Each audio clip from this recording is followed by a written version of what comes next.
Hello बच्चों, तो चलिए इस प्रश्न को पढ़ते हैं। यदि रेखा का समीकरण 3 माइनस एक्स बट्टा माइनस 3 बराबर वाई प्लस 2 बट्टा माइनस 2 बराबर जेड प्लस 2 बट्टा 6, तो उस रेखा की दिक् कोज्याएं ज्ञात कीजिए जो दी गई रेखा के समांतर है। तो यहाँ पर देखो एक रेखा का समीकरण दिया हुआ है कार्तीय रूप में, ठीक है। तो हमें उस रेखा की दिक् कोज्याएं ज्ञात करनी है जो दी गई रेखा के समांतर है। तो प्रश्न में आगे बढ़ने से पहले इस प्रश्न से संबंधित जो मुख्य अवधारणा है उसकी हम चर्चा कर लेते हैं। तो देखो मुख्य अवधारणा देखो, यदि किसी रेखा के दिक् अनुपात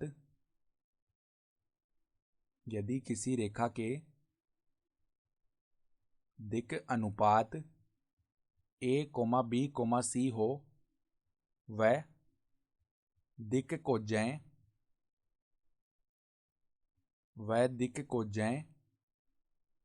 l, m, n हो, तो जो l का मान है, l बराबर में क्या आता है, a बट्टा में वर्गमूल a स्क्वायर प्लस में b स्क्वायर प्लस में c स्क्वायर, ठीक है। m बराबर में क्या आता है, b बट्टा में वर्गमूल a स्क्वायर प्लस में b स्क्वायर प्लस में c स्क्वायर, और n बराबर में क्या आता है, c बट्टा में वर्गमूल a स्क्वायर प्लस में b स्क्वायर प्लस में c स्क्वायर, ठीक है। तो अब देखो जो समांतर रेखा आएगी उसके जो दिक् अनुपात है वो इसी रेखा के दिक् अनुपात के बराबर आएंगे जो हमें सवाल में दी हुई रेखा है। तो इसके जो समांतर रेखा है उसके दिक् अनुपात इसके दिक् अनुपातों के बराबर ही आएगी।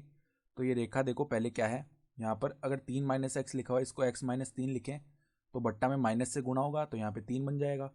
बराबर में देखो y प्लस 2 बट्टा में माइनस 2, बराबर में देखो z प्लस 2 बट्टा में 6 है। तो इसके दिक् अनुपात तो देखो क्या हो जाएंगे, 3 कोमा माइनस 2 कोमा 6। तो a का मान है 3, b का मान है माइनस 2 और c का जो मान है वो है 6।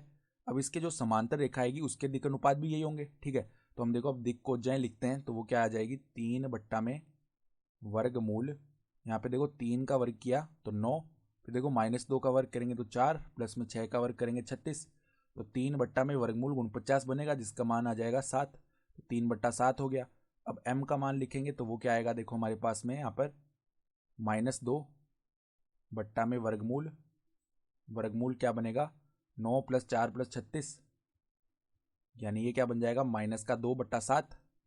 फिर n बराबर में लिखेंगे तो क्या आ जाएगा, यहाँ पे 6 बट्टा में वर्गमूल 9 प्लस 4 प्लस 36, तो ये हो गया 6 बट्टा 7। तो देखो दिक् कोज्याएं अतः दिक् कोज्याएं क्या आ गई, जो हमें दिक् कोज्याएं सवाल में पूछी गई थी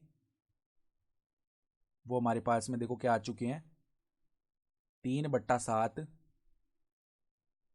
7 कोमा -2 बट्टा 7 कोमा 6 बट्टा 7, ये आ गई दिक् कोज्याएं। और यही हमारा क्या हो गया, उत्तर भी हो गया। तो आशा करता हूँ कि आपको ये प्रश्न समझ में आया होगा। धन्यवाद।